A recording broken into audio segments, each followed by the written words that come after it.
Bienvenue à la 56e partie du tutoriel de Flutter. Aujourd'hui, nous parlerons du Fade and In Image. Le Fade and In Image, c'est lorsque vous affichez des images à l'aide d'un widget image par défaut.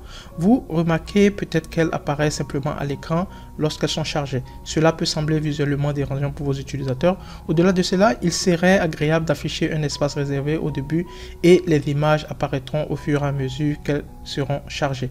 Donc, vous pourrez utiliser le Fade and In, c'est un widget qui permettra au fait de charger les images au niveau de votre application. Vous pourrez récupérer des images au niveau du net ou en local ou en mémoire et apparaître ces images au niveau de votre application. Donc on ira au niveau du code et on essaiera de programmer notre Fade and In Image avec Flutter. Et si vous avez des questions, vous pouvez me revenir derrière. Donc ici vous aviez la même structure du code, vous avez le matériel du date qui est importé, vous aviez le stateless, vous aviez aussi le stateful et après vous aviez le state. Donc je descends, après ça vous avez bien sûr le scaffold, vous aviez la barre et vous aviez le corps du programme qui est le body. Donc ici qu'est-ce qu'on va faire? On continuera toujours à maintenir les structures du code et on va commenter notre centre. Donc ici on va commenter ce centre, ça c'est bon, et on va créer notre code. Ici on va créer un list view et à l'intérieur du list view on va devoir ajouter nos différents enfants et vous afficher certaines informations afin de voir plus ou moins comment fonctionne notre Fade and In Image. Donc à ce niveau là on va essayer d'ajouter une scroll direction et on va lui ajouter une direction verticale comme on l'a fait au niveau du tutoriel précédent. Donc on va ajouter celui-ci. On va ajouter maintenant les différents enfants qui peuvent contenir notre list view. Donc à l'intérieur vous aurez différents enfants. On va essayer d'ajouter le feedbox que nous avions utilisé au niveau du tutoriel précédent afin de pouvoir contenir nos différents widgets que nous allons devoir créer à ce niveau. Donc on va utiliser bien sûr un enfant et au niveau de l'enfant on aura notre colonne. Donc vous aviez ma colonne que j'ai créée ici et comme d'habitude vous aviez la colonne qui contient différents enfants. On va lui ajouter un padding afin de pouvoir récupérer différentes informations au niveau du padding. Donc ici on va ajouter le agent set et on va lui ajouter du 5 comme espace et ça c'est bon. Okay. Après ça on pourra ajouter un enfant. Ici on va essayer de lui ajouter une ligne. On va essayer de créer un type de type grid view afin de pouvoir afficher des différentes informations mais en utilisant les lignes, les regardant ou en visualisant votre application. Donc ici je vais afficher un petit espace et un différent espace entre eux. Donc je vais prendre du space evently. Après ça je vais ajouter différents widgets. Donc vous aurez vos enfants. Donc à ce niveau-ci vous aurez différents enfants et on va appeler nos enfants à ce niveau-là. On va créer différents widgets et on va devoir les appeler à ce niveau-là. Donc après ça vous aviez ici votre padding qui se termine à ce niveau-ci. Donc je mets ici ma virgule et je vais créer encore une autre information. Je crée un padding, je vais lui donner un espace. Donc qu'est-ce que je vais faire? Je vais copier ça, ça c'est bon, et je vais lui donner un espace aussi par exemple de 5. Donc après ça on va lui ajouter aussi différents enfants à ce niveau-ci et après on va créer différents widgets qu'on va devoir appeler à ce niveau. Donc nous allons créer encore ici un enfant et l'enfant ça sera de type row. Donc ici on aura une ligne qui sera plus ou moins qui aura la même structure que celle que nous avons déclarée vers le haut, c'est-à-dire que nous pourrions tout simplement copier toutes les informations que nous avions à ce niveau-ci. Je vais mettre ça comme ça c'est bon. Donc on va copier tout ça, je le copie et je me mets à ce niveau-ci et je le colle. Ça c'est bon. Donc vous avez les mêmes informations. Donc à ce niveau-ci on va devoir créer des widgets et ici aussi on va créer des widgets et on va les appeler. Donc sachant que ce sont des lignes, donc vous allez voir lorsqu'on va exécuter vous aurez votre application qui sera présentée sous la forme d'un grid view, mais en réalité ce sont des lignes que nous avions utilisées. Donc je pars au niveau de mon state à ce niveau-ci et je vais créer mes différents widgets et après les appeler au niveau du corps de mon programme. Donc ici je vais créer mon widget. Si vous avez suivi le tutoriel précédent, on a créé un widget du nom de image. On va à peu près créer ce même widget. Donc je vais devoir copier mon widget que j'ai créé au niveau du tutoriel précédent. Ici je vais déclarer deux variables. Ici je vais appeler la variable holder et ici je vais appeler encore une autre variable de type string qui sera par exemple mon image. Donc qu'est-ce que je vais faire? Je vais retourner au niveau du tutoriel précédent, je vais copier mon widget que j'ai eu à créer et je vais le coller à ce niveau là et je vais appeler ma fonction, mais je vais effectuer quelques modifications à ce niveau. Donc vous aviez mon widget qui se présente sous cette forme, le même que celui que nous avions effectué dans le tutoriel 55. Donc pour jeter un coup d'œil, rien de difficile, on a créé tout simplement un container et on a utilisé les clip rect pour tout simplement avoir des bordures. Donc à ce niveau-ci on va devoir maintenant appeler nos différentes fonctions. Donc ici je vais créer un enfant. À ce niveau je prends un container, ça c'est bon, et à l'intérieur du container bien sûr j'aurai encore un enfant et là je vais appeler maintenant ma fonction fade in image. Donc vous aviez le fade in image qui se présente sous cette forme, vous aviez le placeholder et vous aviez votre image. Donc je vais formater mon code. Okay. Donc ici au niveau du placeholder, ici ça sera l'image par exemple que vous aurez. Donc suite au chargement, vous aurez une image qui sera utilisée. Donc qu'est-ce qu'on va faire? On va récupérer le holder qu'on a déclaré à ce niveau là, on le colle à ce niveau-ci et nous avions enfin notre image. Je copie ça et je le mets à ce niveau là et vous aviez vos informations qui se présentent sous cette forme. Donc après ça, normalement lorsque vous aviez le fade in image, vous devrez utiliser le type en question. Donc vous pourrez avoir des informations soit en local ou bien au niveau network. Donc ici vous aviez le asset network que vous utilisez et c'est tout. Donc vous aviez ça, donc vous aviez après ça normalement l'information qui sera récupérée soit en local ou soit au niveau du network, et après ça vous aurez aussi votre image qui sera récupérée. Après ça on peut lui ajouter une fonction. Donc vous aurez ici le fade in duration, donc vous aurez une petite durée au niveau du processus. Vous pouvez utiliser différents attributs. On va utiliser celui du fade in duration et après vous aurez la durée. Donc vous aurez la durée, je vais mettre la durée par exemple vous pouvez la mettre en millisecondes ou bien en secondes. Je vais mettre le mien en secondes, ça c'est bon, et vous aviez votre information qui se présente sous cette forme et ça c'est bon. Donc vous pourriez aussi après tester les différents attributs que nous avions à ce niveau-ci comme affiché au niveau de notre fonction.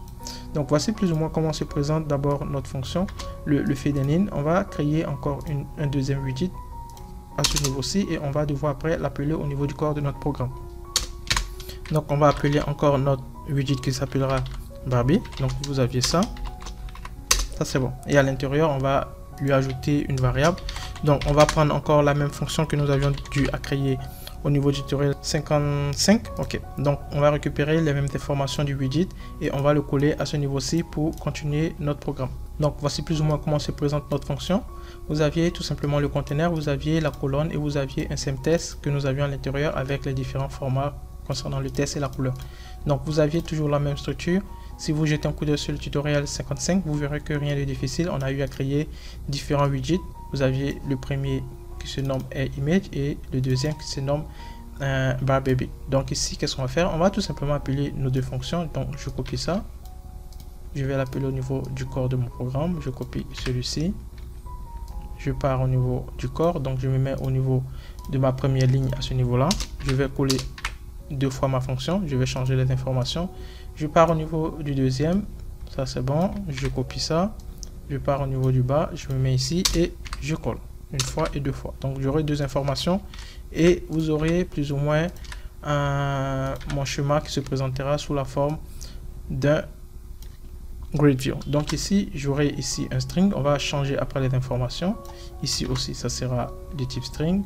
Vous aviez l'information ici aussi qui sera de type string.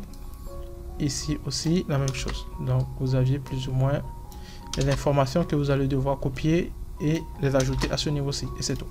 Donc qu'est-ce qu'on va faire? On va partir, je vais récupérer les informations au niveau du net et je vais les copier ici aux différentes informations ici aux différents endroits et c'est tout. Donc je copie ici mon image, je me mets à ce niveau-là et je colle. Donc ici vous aviez une image ici qui est en local. Vous saviez comment déclarer les images avec Flutter. Donc ici vous aviez mes différentes images qui sont déclarées en local et après je pars au niveau du PubSet-YAM et je les déclare aussi à ce niveau-ci. Donc vous aviez mes différentes images qui ont été déjà déclarées et validées. Si vous n'avez pas suivi les tutoriels précédents, vous pouvez jeter un coup d'œil et vous verrez plus ou moins comment ça se passe. Donc vous auriez ma première image qui est de type GIF et ma deuxième aussi qui sera de type GIF. Donc ici je vais mettre 2, ça sera ma deuxième image. Donc après ça je vais récupérer une image au niveau du net et je vais coller au niveau de mon programme.